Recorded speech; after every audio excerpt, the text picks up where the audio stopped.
just in my experience, right?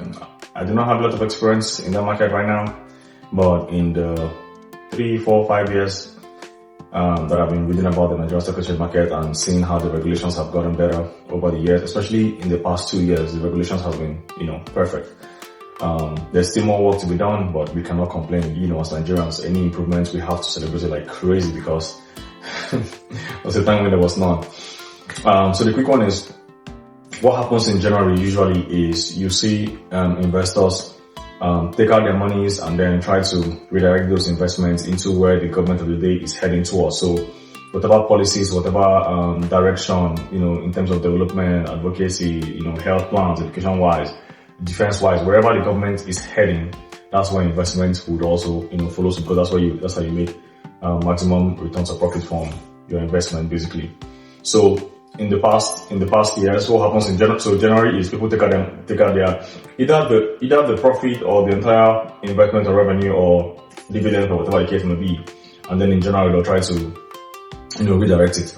So in that pulling off investment from stock, you see stock crashing, because it means investors' confidence is, I don't say investors' confidence, but you see once people pull out from a company, from a stock, from whatever, you see generally drop. And that's why you see the dips that you see at the start of the year. And then within the same month or two, usually within the first quarter, that's when you know exactly, because now the budget will be passed, you know exactly where monies are going. And then you see people begin to invest exactly where it is.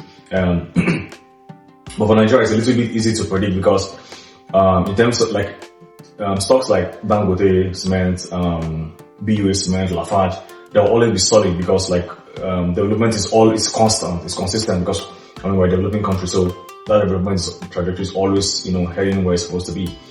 And then for this government, you see a surge in power, like electricity, basically, because they are kind of, I think there's more privatization, or just government taking their hands off of grids to allow regions to begin to generate their own power. So those kind of news will trigger investments along those lines, right? And then insurance, of course, insurance stocks are surging. Insurance companies are increasing in value like crazy, because the government is in the process of mandating, insurances for houses, for cars and stuff like that. So you see insurance stock, surge. Just general rule.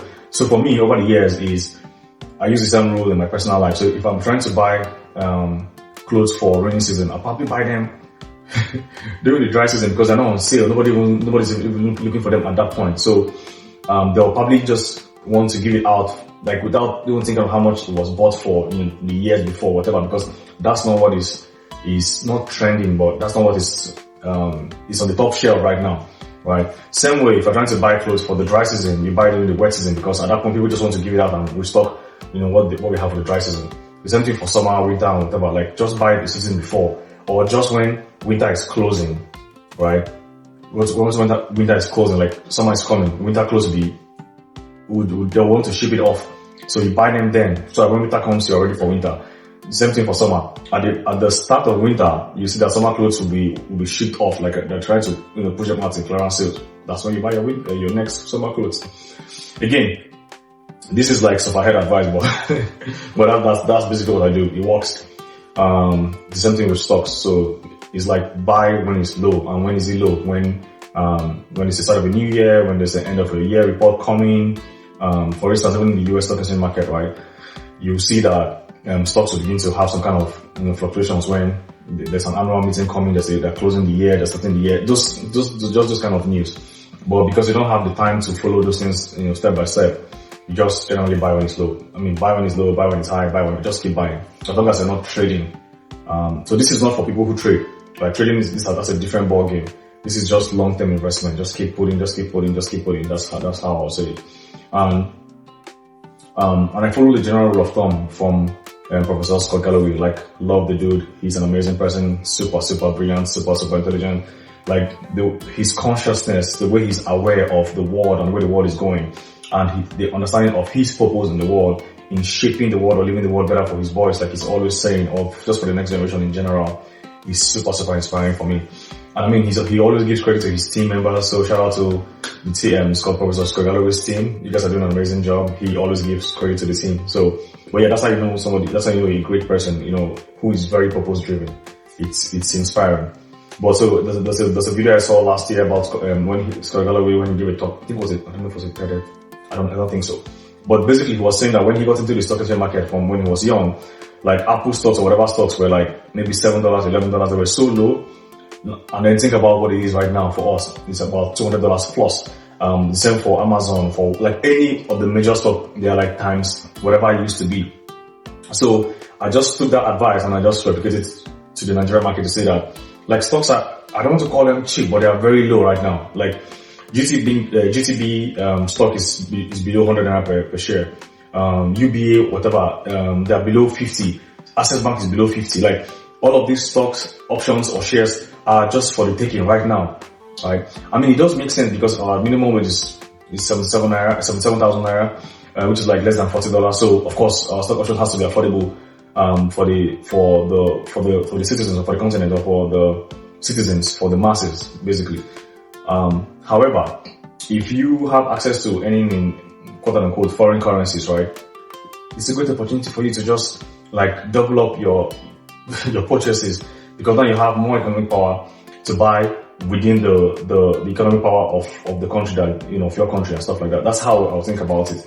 So, and I'm not giving this advice as somebody who's an expert in stocks or whatever. I'm just saying I'm also in this journey, and I have two options. I could share as I go, or I could wait until I actually have like, massive success and then begin to share. But at that point, all of the prices right now will be at times 10, times 100 of what they are right now. It might be too late. Now, at that point, I'll just be aspiring to acquire, to aspire to require, whatever that is.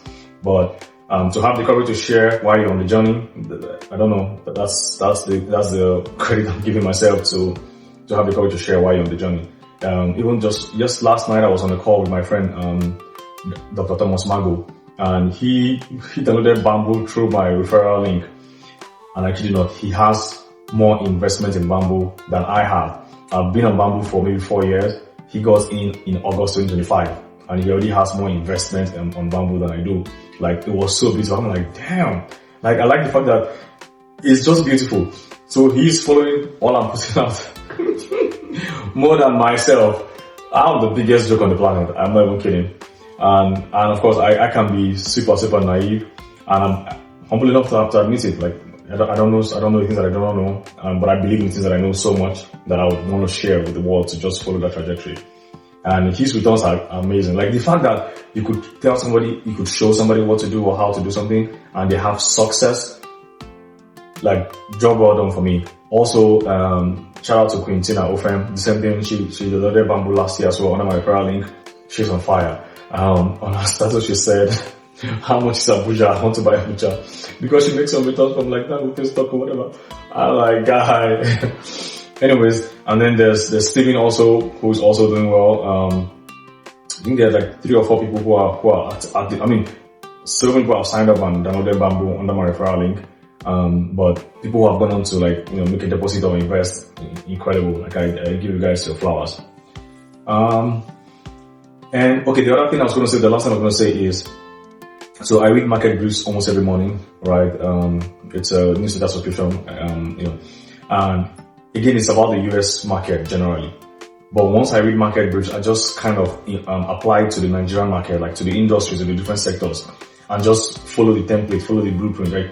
If you tell me that, I'll just think about what is the equivalent of that sector in Nigeria, and I'll just follow, like try to replicate it. So for instance, power is something that is, I want to say surging right now, because the government is trying to allow for more regional control over the power grids of electricity distribution or even generation, right? That means that power stocks would be going up like over the years, right? So just go in there right now. So when I read the news market brief, I just replicate it. When I hear from Scott Galloway about the US market or the US stock, I just replicate it to Nigeria, and then I'll just follow suit. And that's the bits and pieces I try to share on this platform basically. And I hope that it is appreciated. Not even appreciated, I hope that it's useful to anybody who is trying to get an investment right, try to get something done.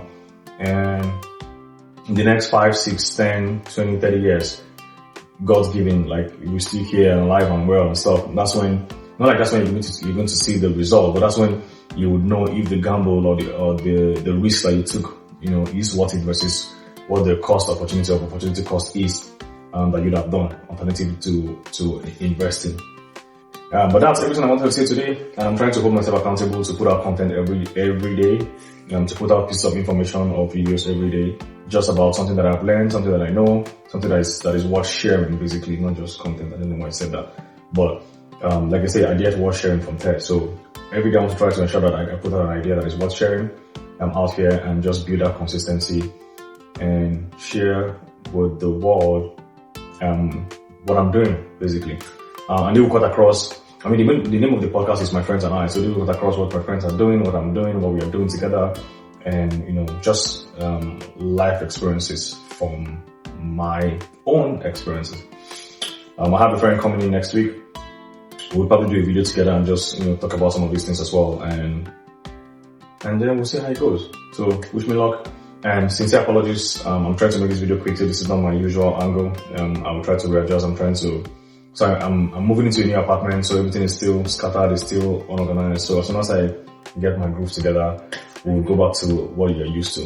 In the meantime, forgive my excesses, I would say, and see you in the next video. Alright, Onah out.